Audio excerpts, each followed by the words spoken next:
Hello everyone, good morning, welcome to Bengali lifestyle with Aparna. কেমন আছো তোমরা সবাই? আশা করি তোমরা সবাই ভালো আছো, সুস্থ আছো। এটা ছিল মঙ্গলবারের ভিডিও। এখন সকালবেলা, এখন এই ধরো 5:20 মতন বাজে। তো ঘুম থেকে উঠে প্রথমে তোমাদের বাইরেটা একটু দেখালাম, কত সুন্দর লাগছিল আর কত সুন্দর পাখির কিচিরমিচির। তো তারপরে ঝাড়ু হাতে নিয়ে শুরু করেছি ঝাড়ু দিতে। আর ইতিমধ্যেই দেখো রোদ উঠে গেছে, সূর্যমামা উঠে গেছে। তো দেখো তারপরে আমি বাসি ঘর ঝাড় দিয়ে বাইরে মুছে টুছে এবার চলে এসেছি রান্নাঘরে। প্রিয়াংশুর টিফিন বানাবো। তো তার জন্য যেটা করব, প্রথমে হচ্ছে কাউন্টার টপটা ভালো করে মুছে নেব। তো এটা আমি সবসময় করে থাকি, কাউন্টার টপটা রাত্রেও পরিষ্কার করে রাখি, আবার হচ্ছে ঘুম থেকে উঠে একবার মুছে নিই। বলা যায় না, ছোটোখাটো পোকামাকড় এদিক সেদিক যেতেই পারে, যার জন্য ঠিকঠাক করে মুছে তারপর ঢুকবো বাথরুমে ঢুকে ফ্রেশ হব। ফ্রেশ হয়ে স্নান করে এবার প্রিয়াংশুকে ভাবছি আজকে অনেক দিন পর ভাবছি একটু ম্যাগি টিফিন দিব। তো ম্যাগিটা বয়েল করতে বসিয়ে আমি যাব গোপাল তুলতে। গোপালকে তুলে গোপালকে ভোগ লাগাবো, লাগিয়ে তারপর প্রিয়াংশুর ম্যাগিটা ফ্রাই করব। আর প্রিয়াংশু কিন্তু উঠে পড়েছে। প্রিয়াংশু আজকে বলতে গেলে আমার আগেই উঠে ওই আমাকে ডাকলো আর কি। তো চলো বন্ধুরা, আরও একটা নতুন সকালে নতুন ভিডিও শুরু করে দিয়েছি। তো এটা আমার মানে মঙ্গলবারের ভিডিওর আগেই আমি বুধবারের ভিডিও পোস্ট করে দিয়েছি। তো বুধবারের ভিডিওতে তার কারণটাও তোমাদেরকে বলেছি। খুবই দুঃখজনক একটা ঘটনা। তো এখনও মন খুব খারাপ। মানে অবশ্যই আমাদের তো মন খারাপ হবেই, আর যার গেল তার তো মানে কি বলবো, কত বড় যে সর্বনাশ হলো সেটা আর কি বলবো। তো যাই হোক, প্রথমে গরম জল বসিয়ে দিলাম। ত্রিনয়ন প্রিয়াংশু দুজনেই উঠে পড়েছে। ত্রিনয়নের আজকে কোচিংয়ে এক্সাম আছে, ও উঠে পড়তে বসে পড়েছে। তো আগে বাচ্চাদেরকে প্রথমে গরম জল দেবো, তারপরে বাকি সব।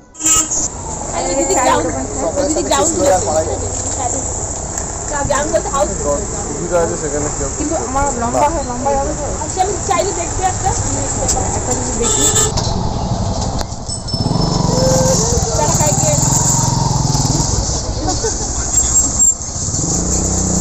হ্যাঁ, চা এখানে খাওয়ানো অনেকদিন পর একটা চায়ের দোকানে। একদম তুমি তো আনতেই। বাবা এটা কি করছিস?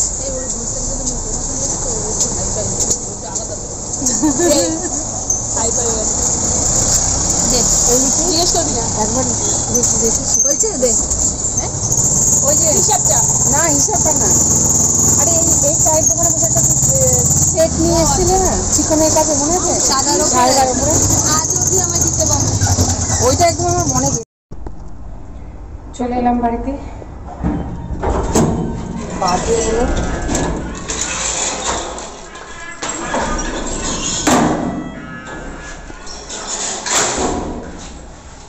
7:30 বাজে।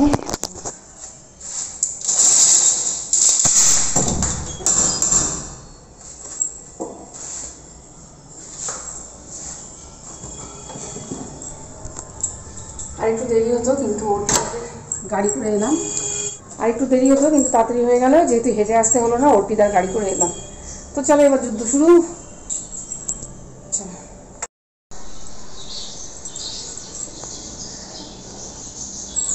তো আজকে একাদশী প্লাস আজকে তুলসী বিবাহ।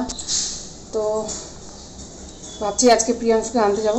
তো এসে পুজো করবো আর কি, মানে যা যা করতে হয় আর কি সেগুলো এসে করবো। আর সকালে তো আমার স্নানও হয়ে গেছে, গোপাল টোপালে তোলা হয়ে গেছে, সব হয়ে গেছে।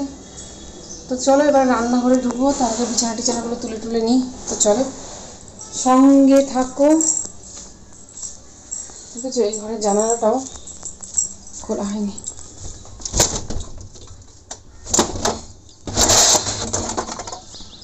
আর সকালবেলা রীতিমতো ঠান্ডা ঠান্ডা লাগছিল। আর যখন গায়ে জল ঢালছি সেই মনে হচ্ছে শীতকাল, একটু গাটা কেমন করে উঠছে, কিন্তু অতটা ঠান্ডাও না। গ্রাম সাইডে তো পড়ে গেছে, কিন্তু তবু এখানে মানে ভোরের দিকে হালকা ফুলকা ঠান্ডা লাগছে। আর আজকে প্রিয়াংশু উঠে গেছে টেনশানে, 5টা 15-তে অ্যালার্ম দিয়ে রেখেছে, ও 5টা 15-তেই উঠে গেছে। উঠে ও আমাকে ডাকছে টয়লেট করে এসে, কেননা এই যে ছুটিটা গেল রোজ রোজ তো লেট করে উঠেছি, মানে খুব তাড়াতাড়ি হলে 7টা, নাহলে তারও পরে 7:30, 7:45 এরকম, কোনো দিন আবার 8টাও হয়ে গেছে। আর যেদিন হোল নাইট ঠাকুর দেখেছি সেদিন তো কোনো কথাই নেই, 9টা 9:30 ঘুম থেকে উঠেছি। তো যার জন্য মানে খুব টেনশন হয়ে যাচ্ছে ভোরবেলা ওঠাটা আর কি। তো প্রিয়াংশু আজকে টেনশনে উঠে পড়েছে, উঠে আমাকে ডাকলো এই আর কি। চলো, এত রোদ চারিদিক দিয়ে আসছে, কোথাও মুখটা ব্লার হয়ে যাচ্ছে, হয়ে যাচ্ছে। চলো তাহলে শুরু করি কাজকর্ম। তো ঢুকে পড়েছি রান্নাঘরে। তো এসে শ্রীনয়নকে গল্প করছিলাম যে আমরা চায়ের দোকানে বসে চাটা খেলাম, একটু গল্প করলাম, যার জন্যই লেটটা হলো। কেননা ও চিন্তা করছিল যেহেতু ও বেরোবে, যে মা লেট করে এলে ওর তো প্রবলেম হয়ে যাবে। তো সেটাই ওকে এসে বলছিলাম। তো এবার ও চায়ের কথা শুনে বলছে মা আজকে একটু দুধ চা করো, দুধ চা খেতে ইচ্ছে করছে। তো ভাবলাম দুধ চা করছি, তার সাথে একটু ওকে মাখানা ফ্রাই করে দিই। ফ্রাই মানে জাস্ট এমনি গরম কড়ায় একটু রোস্ট করে দেবো আর কি, তাহলেই মাখানাটা খেতে ভালো লাগে আর কি। তো এখানে দিয়ে দিলাম মাখানা।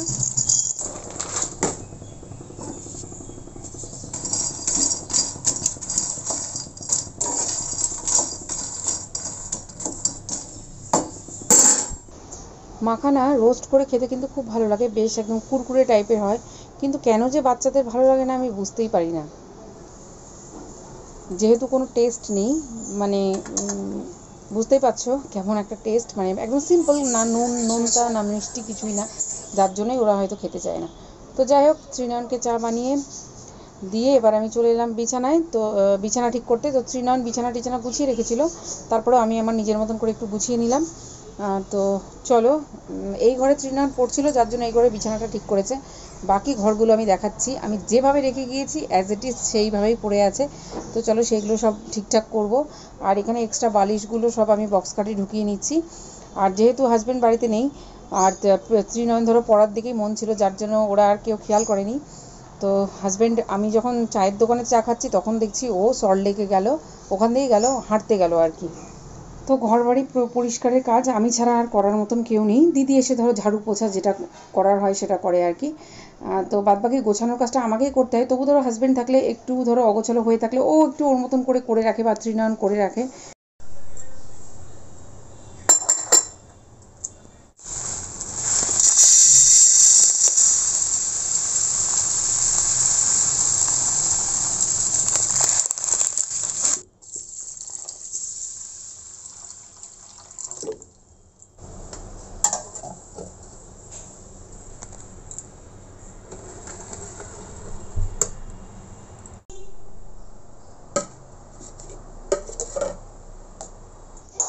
তো আগেই বললাম আজকে একাদশী, মানে মঙ্গলবার একাদশী ছিল, তো যার জন্য একটু সাবু ভিজিয়ে নিলাম, আর বাকি সাবুটা আমি কৌটোতে ঢেলে রেখে দিলাম। এটা হচ্ছে সামনের সপ্তাহে, সরি আরও 15 দিন পর যে একাদশী পড়বে সেটাতে কাজে লেগে যাবে।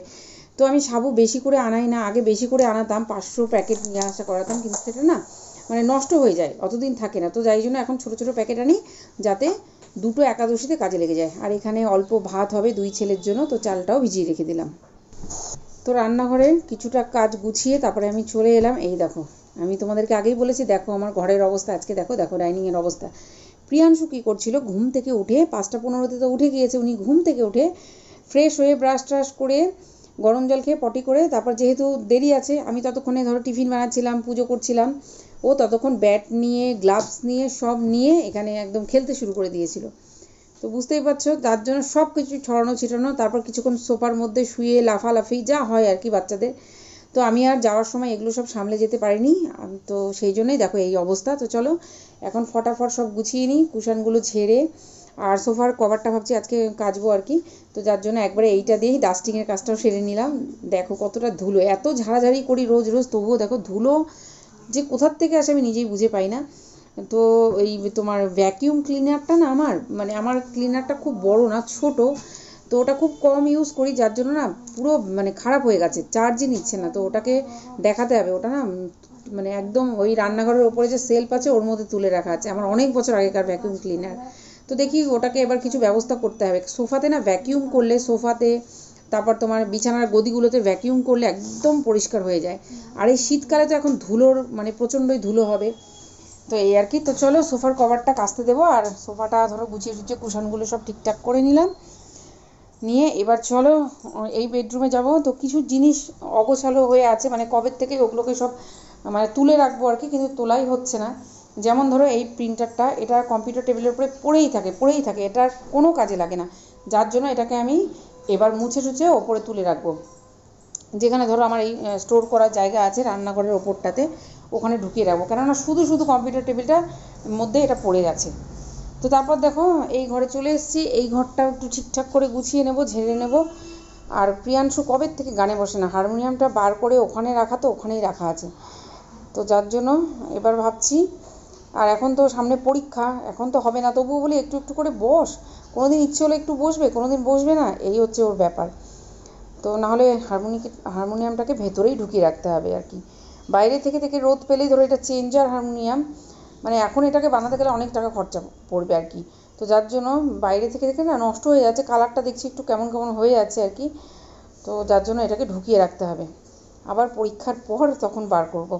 তো চলো বিছানা টিছানা সব ঝেড়ে গুছিয়ে টুছিয়ে ঠিকঠাক করে নিই।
আর আমাদের এখানকার জলে কি পরিমাণে আয়রন পড়ে দেখো, সাদা আয়রন। এই যে গামলাটাতে করে আমি জামা কাপড় রেখেছিলাম পুরো সাদা, এটা কিন্তু আমি ধরো প্রত্যেক শুক্রবার করে আমি প্রত্যেকটা গামলা বালতিকে আমি পরিষ্কার করি, তারপরেও দেখো এরকম সাদা সাদা হয়ে থাকে। তো আমাদের এখানকার আয়রন হচ্ছে সাদা, যার জন্য চুলও একদম, চুল যদি 2-3 দিন শ্যাম্পু না করা হয় পুরো আঠা আঠা হয়ে যায়, আর হেয়ার ফল তো প্রচুর হয় এই জলে আর কি। তো আমাদের এখানকার জল একদমই ভালো না। তো যাই হোক, তারপর সব কাজ সামলে দুপুরে রান্না মোটামুটি করে ফেলেছি, কিন্তু কিছু শেয়ার করা হয়নি, এত তাড়াহুড়োর মধ্যে থাকি যে আর শেয়ার করা হয় না। আর এমনিতেও ভিডিওটা আজকে অনেক মোটামুটি বড় হয়ে গেছে, যার জন্য আর কোনো রান্নাবান্না শেয়ার করিনি। তো তারপর স্নান ধান করে এবার আমি রেডি হয়ে গেছি, এবার প্রিয়াংশুকে আনতে যাব। প্রিয়াংশুকে নিয়ে এসে আজকে আছে, চলো চালাচ্ছি। কপি দরকার আছে নাকি? কত করে বলছো, কত করে? কত কপি? হ্যাঁ 20 টাকা। কত? 20 টাকা, মানে 15 টাকা। যেটা বলছিলাম, প্রিয়াংশুকে নিয়ে এসে আজকে আছে তুলসী বিবাহ, আজকে আছে বৃন্দা দেবীর বিয়ে। তো তারপর সেই পুজো করতে হবে। তো তারপর দেখো, এটা হচ্ছে প্রিয়াংশুকে আমি বাড়িতে ঢুকিয়ে ওকে ঘরে রেখে হাজব্যান্ডের সঙ্গে একটু বাজারে বেরিয়েছিলাম। অনেক দিন পর আজকে আমি বাজারে এলাম, একটু নিজের পছন্দের মতন বাজার করতে আর কি। আমার কিন্তু খুব ভালো লাগে বাজার ফাজার করতে, সবজি বলো ফল বলো, কিন্তু মাছ মাংস এগুলো আমি কিনতে পারি না। তো যাই হোক চলো, একটু বাজার করলাম মনের মতন, সবজি টবজি কিনে তারপর বাড়ির দিকে যাব। আর এই রাস্তাটা আমাদের বাড়ির সামনের, একদম গলির থেকে বেরিয়েই তো এই রাস্তাটা যত দূর যাবে তত দূরই মানে বাজার আর কি। তো তারপর দেখো বাড়িতে এসে আমি বৃন্দা দেবীকে সাজিয়ে দিয়েছি, একদম নতুন বইয়ের মতন সাজিয়ে দিয়ে তারপরে আমি এখানে পুজো দিয়ে দিয়েছি। এখন এটা দুপুরে হলো, আবার সন্ধেবেলাও পুজো দেবো, সন্ধেবেলা প্রদীপ প্রদীপ দিয়ে পুরো সাজাবো, কারণ আজকে তুলসী বিবাহ। তো বিয়ের দিন সাধারণত কী হয়, লাইট ফাইট দিয়ে সাজানো হয়, ডেকোরেশন করা হয়, সেই সব হবে। তারপরে পুজোর যা নিয়মকানুন সেই সবও তো করবো। তো দেখো এই ছিল আজকে আমার পুজো।